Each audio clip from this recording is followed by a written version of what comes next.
Inequality तब होती है जब समाज, सोसाइटी इन नेचुरल डिफरेंसेस को या कभी-कभी जो मनमाने डिफरेंस बना लिए जाते हैं, उनको सोशल वैल्यू देता है अच्छा, और उस वैल्यू के आधार पर रिसोर्सेज और अपॉर्चुनिटीज को अनइक्वल तरीके से बांट देता है। मतलब ये एक सोशल जजमेंट है। एग्जैक्टली ये समाज तय करता है कि कौन सा अंतर मायने रखता है और कौन सा नहीं।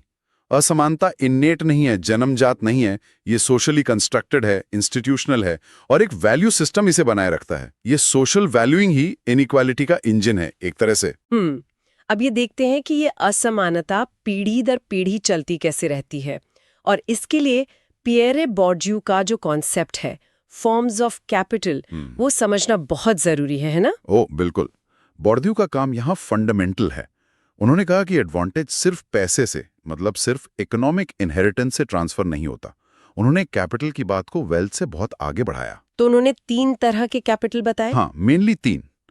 पहला तो सबसे सीधा है इकोनॉमिक कैपिटल, मतलब पैसा, प्रॉपर्टी, इनकम, वेल्थ, जो भी मटेरियल रिसोर्स हैं उन पर कंट्रोल। ठीक है। दूसरा, और ये बहुत रेवोल्यूशनरी आइडिया था, वो है कल्चरल कैपिटल।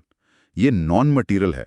इसमें आपका ज्ञान, आपका बिहेवियर, आपकी स्किल्स, आपकी पसंद नापसंद, यहाँ तक कि आपका सोचने का तरीका, वो सब आता है, जिसे डोमिनेंट सोशल ग्रुप वैल्यू करता है। अच्छा, जैसे कोई उदाहरण? जैसे मान लीजिए खास तरीके से बात करने का सलीका, या किसी खास तरह की आर्ट को अप्रिशिएट करना, या बॉडी लैंग्वेज, मैनरिज्म्स, जिनसे पता चलता है कि आप उनमें से एक हैं, एलीट क्लास का हिस्सा हैं।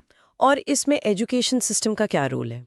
बोर्डियू कहते हैं कि एजुकेशन सिस्टम सिर्फ नॉलेज नहीं देता, वो इस कल्चरल कैपिटल का बहुत बड़ा रिप्रोड्यूसर है। वो उन स्टूडेंट्स को रिवॉर्ड करता है जिनके पास पहले से ही ये डोमिनेंट कल्चरल टूल किट है। मतलब जिसके पास पहले से वो तौर तरीके हैं, उसे फायदा मिलता है। हाँ, मान लीजिए कोई वर्किंग क्लास बैकग्राउंड का बच्चा किसी एलीट यूनिवर्सिटी में जाता है। इंटेलिजेंस बराबर हो सकती है, लेकिन उसे वो खास कल्चरल कैपिटल की कमी महसूस हो सकती है। जैसे प्रोफेसर से कैसे बात करनी है, कौन से नेटवर्किंग इवेंट्स इंपॉर्टेंट हैं, ब्यूरोक्रेसी को कैसे नेविगेट करना है। ये जो अनकहे नियम होते हैं ना, उनकी जानकारी ना होना एक बड़ा बैरियर बन सकता है। और तीसरा कैपिटल? तीसरा है सोशल कैपिटल। ये है आपके नेटवर्क्स, आपके कनेक्शंस, आपके रिश्ते, आप किसे जानते हैं, जिसका इस्तेमाल आप जॉब्स पाने, इंफॉर्मेशन हासिल करने या फेवर्स लेने में कर सकते हैं। Network effect.